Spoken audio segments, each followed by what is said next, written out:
Hi, everyone, and welcome. This is Kitchen Talk with Jock. I am not Jock. I'm Jordan Bateman, Vice President Communications for ICBA. We're going to try something new here today. I'm wearing these funky Meta glasses, which have a camera in them. Sitting across the table from me, who you'll see in a moment, is Jock Finlayson, our Chief Economist.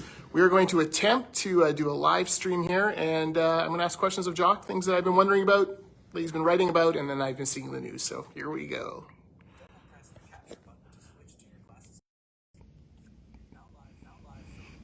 Look at that. Live from my glasses. Okay, now I got to position myself. Look at you. Look at you with construction happening behind you. Everywhere. Cranes swinging, literally things going up and down. Pretty cool. All right, Jock.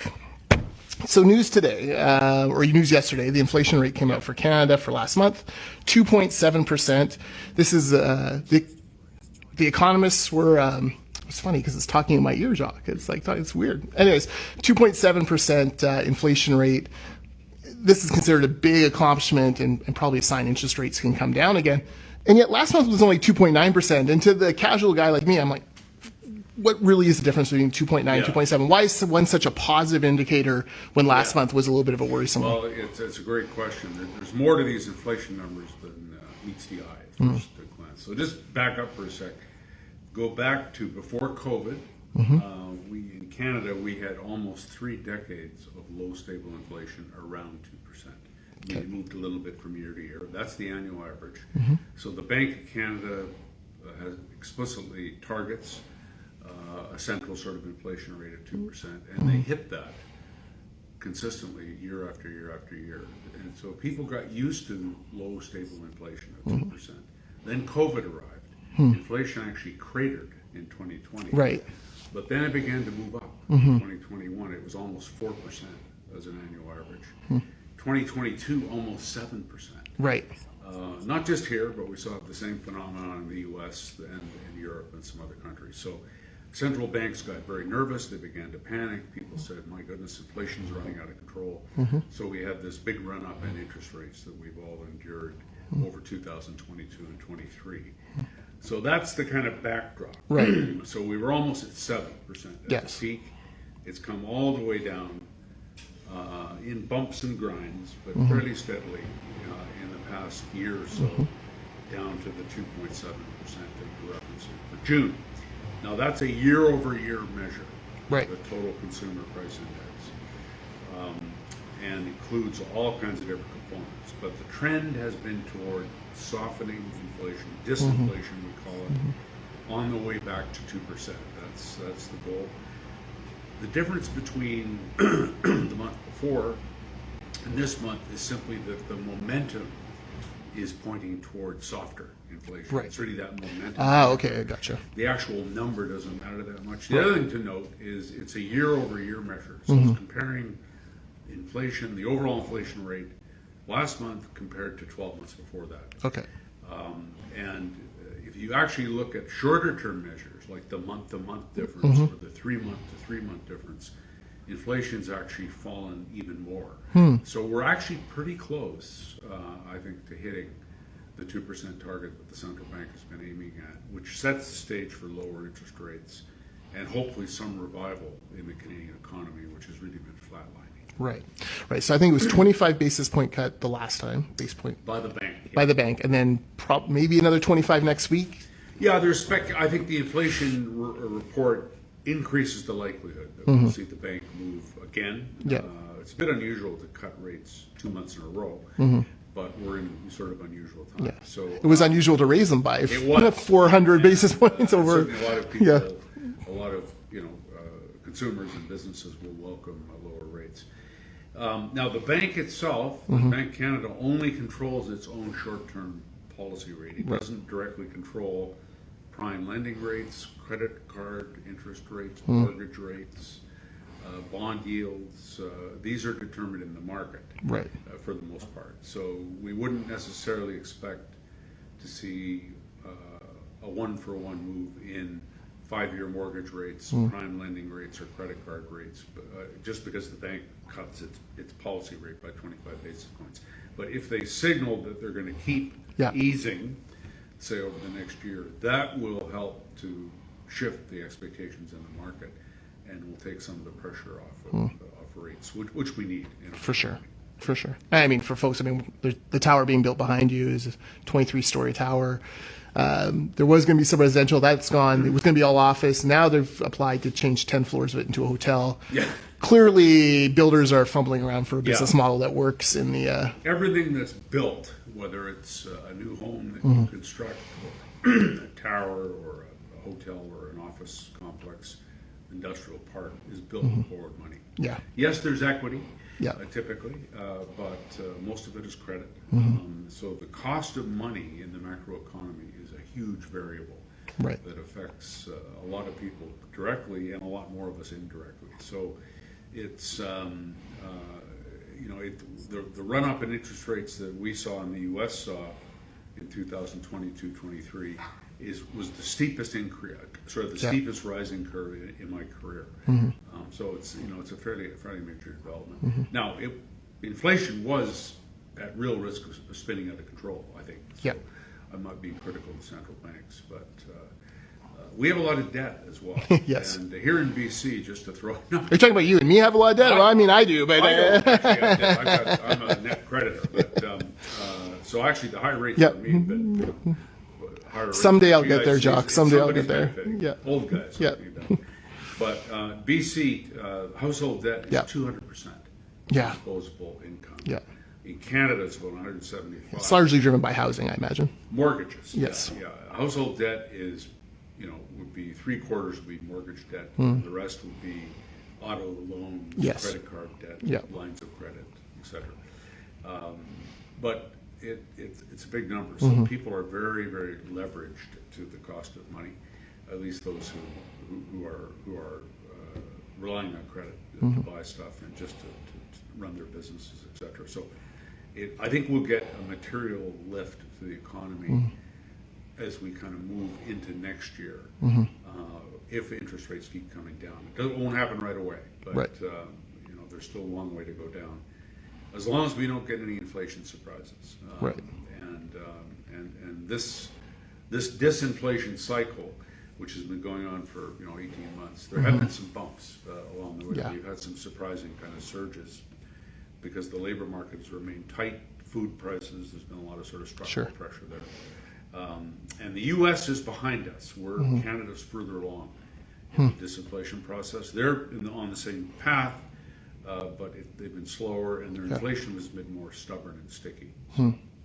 So that kind of affects us a bit as well, what the Federal Reserve is doing. You don't want to get too far ahead of them. Yeah, I think our central bank worries about the currency cratering, for example. And I would say today's exchange rate already prices in interest rate reductions. Right. But if they were steeper and quicker here than the market anticipates, then the Canadian dollar would sell off. Right. So And different problems. Yeah. Okay. Let's talk about energy really quick. Read your piece that you co-wrote with Ken Peacock, Business Council BC, and Business in Vancouver today or yesterday. Energy now 35% of BC exports. That's up from 20% less than a decade ago. But LNG is on the horizon. LNG Canada, largest private investment in Canadian history. It's going to come online in the next couple of years. Cedar LNG. 30%, yeah, wood fiber, 35% now. Like, are we headed to 50-50? I think the reason we did the column is a lot of people, including people in government, I think are a bit asleep on how the economy is actually changing. So it's a little bit ironic that with all the policy and political commentary around climate change, that the reality is that both BC and Canada, our export baskets are becoming more energy intensive, right? And we're certainly seeing that in BC. So, energy has replaced forestry as the biggest piece of the export economy. Story to our friends at the truck loggers. Yeah, forestry still. We love you, but and obviously commodity cycles play a role in the share of exports represented by different commodity products categories. So lumber, pulp have been weak. That's pushed down the forestry share, so that might go up a bit. But for energy, which by the way is largely natural gas in the case of BC, there's some electricity, some coal as well. Important chunk of it's coal, but that's without LNG. Right. So when LNG comes on stream, I would estimate we'll see another $6 to $8 billion a year of export earnings over time. It won't materialize next year, but say by the end of the decade. And that'll push, in our view, that's going to push the energy share of exports up well over 40% in BC. So that's basically baked in the cake. It's not discretionary at this point unless some future government shuts down the energy industry. And I don't even think the current government would do that. So. Well, don't put it past them. Don't put it past them. Okay, and then the last thing I want to talk to you about is productivity. That's the other theme you've really been writing on a lot, and I know there's been some Bank of Canada folks. It's an emergency. What was the other line? The Achilles heel. Now, read your stuff. I have two questions. One is, Canada's down slightly over the same time the USA productivity is up 6%. Okay, why is that important? And then the interesting thing is you linked productivity. You said when productivity increases, wages usually go up as well. Now, construction, because of our fragmented nature, because generally small businesses still, has lagged behind in productivity. And yet our wages are higher than average. I imagine that's attuned to labor shortage, but I thought I'd ask. Sure. Well, generally, why is productivity important? Because in the long run, it largely determines wages and incomes. So that's why people should care about it, not because it increases GDP or whatever. But there's a pretty tight correlation. It's not perfect. But if you look at the studies on the U.S., Canada, other jurisdictions, higher levels of productivity over time translate into higher real incomes and higher real earnings for workers. So they have an interest in it. And it's very hard to get real income gains if you have no productivity growth. I mean, it's just mathematically almost impossible at an economy-wide level. So for Canada, and I think I would just mention that to have central bankers who are extremely cautious people in their public pronouncements, using some of the terminology we've seen in Canada, emergency, Achilles heel, tells you, I think, how dire the situation is in a structural sense, because we're really completely stagnating in terms of kind of economic dynamism in Canada. And so one of the ways we're seeing that play out is this stagnation in overall productivity growth. So it's really a three-alarm fire. It should be for policymakers. It doesn't seem to be. And that's why I think the central bankers have been speaking out a bit. They're trying to light a bit of a fuse under our somnolent political class to pay more attention to this. Construction's a bit of an anomaly. So to put it, numbers on it, construction's below all the total economy average on labor productivity, which is the value of output per hour worked in the sector. So we're somewhat below the all industry average in Canada, which might surprise some people. It's also true in the U.S. though. It's not a made in Canada phenomenon. Construction's a bit of an unusual industry, I think, for a couple of reasons. One, it's harder to replace labor with capital and technology. Obviously not impossible, but if you look at the construction of a single-family home today and watched it in slow motion, it's not dramatically different than what you might have seen 10 or 20 or 30 years ago. So, whereas in some other industries, there's been really a fundamental transformation in the whole production process. That's harder to do, I think, inherently in construction. Second is regulation. I think health and safety regulation, various other regulatory regimes developed by governments and health and safety agencies have added a lot of labor content to many construction projects, and that obviously weighs on productivity. The third thing is, unlike manufacturing, call centers, the high-tech industry, pulp and paper, just to give one example of an industry important in BC, construction doesn't face a lot of international competitive pressures. So you're not going to outsource the construction of any of these towers behind us here today to some, they're not going to be built in China and then shipped over here. Basically, some of the materials might be sourced in China, but the actual process of pouring the foundations and building the thing is a purely domestic undertaking, and you're not having to worry so much about offshore competition, international competition. So in a sense, the competitive pressures a bit in the construction sector are blunted compared to what you would certainly get in industries like manufacturing, call centers, high tech. So that probably accounts for some of the lagging productivity. And that's inherent to the business. It's not going to change. Yeah. You think of even, well, LNG Canada, we've talked about it. That's a massive construction project, maybe one of the largest ever in Canada. And they did ship in certain pieces from around the world, but still the on-the-ground work had to be done here or Kitimat. And tens of thousands of jobs. Yeah. And that's going to be true for any big infrastructure project, Mm-hmm. any linear infrastructure project, any new mine, any new LNG facility, Mm-hmm. any new hospital that's built.